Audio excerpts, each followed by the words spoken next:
We have the opportunity to make a habit of empathy.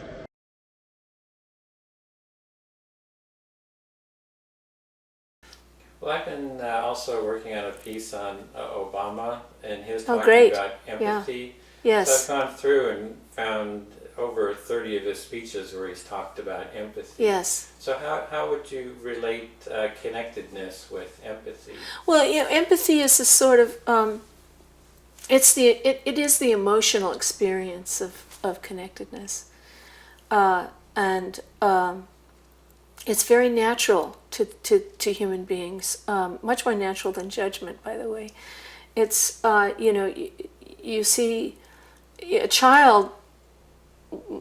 If a child sees you crying, the child will get tears in his eyes. I mean, all of us will do that. If you see somebody crying, you'll get tears in your eyes. It's just it's a very, very natural response to feel what you see somebody else feel.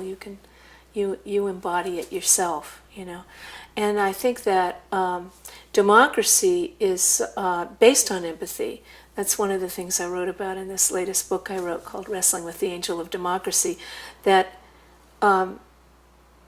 it's not only freedom, but that all our freedoms, all of us are equally given freedom.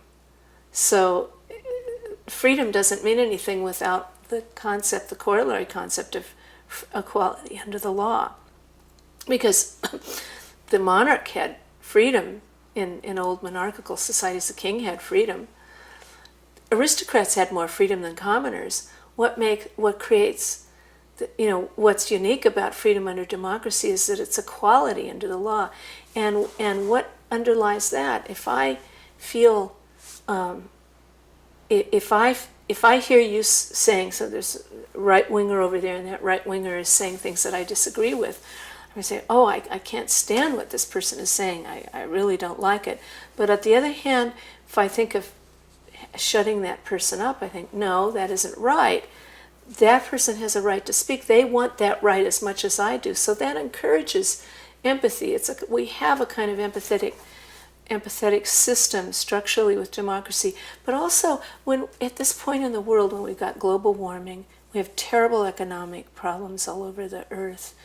And they're going to get worse because of global warming, with resources like water dwindling and arable land dwindling, that empathy and compassion are going to have to be the ground we stand on in order to solve these problems. We can't solve them through force the way we tried to solve our fear of terrorism after 9/11. We can't solve that through force. I'm not ruling out the use of force. Even Gandhi believed in the right of self-defense.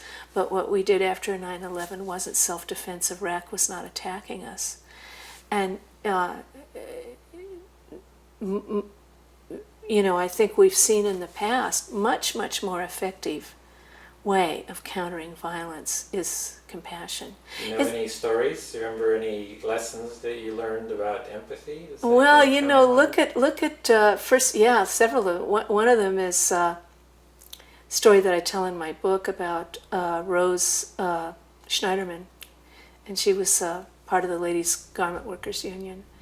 And at the beginning of the century, we've lost a lot of this history, but at the beginning of the century, we haven't lost it, but American people, a lot of people have forgotten it.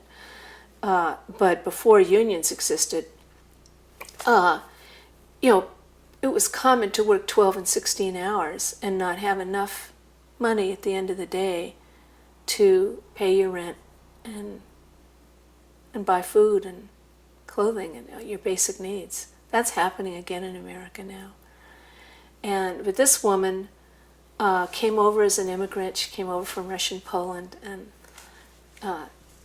had to interrupt her education because her father died, and so she took care of the siblings while her mother went to work, and then she in turn went to work before she was fully grown, earning pennies a day, and finally ended up learning enough about labor rights that she started a women's labor union, one of the first ones, women cap makers, and became a major organizer in the women's garment trades.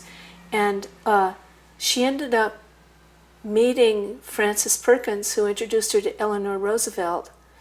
And Eleanor Roosevelt told Rose Schneiderman at one point, all I've learned about labor, I've learned from you.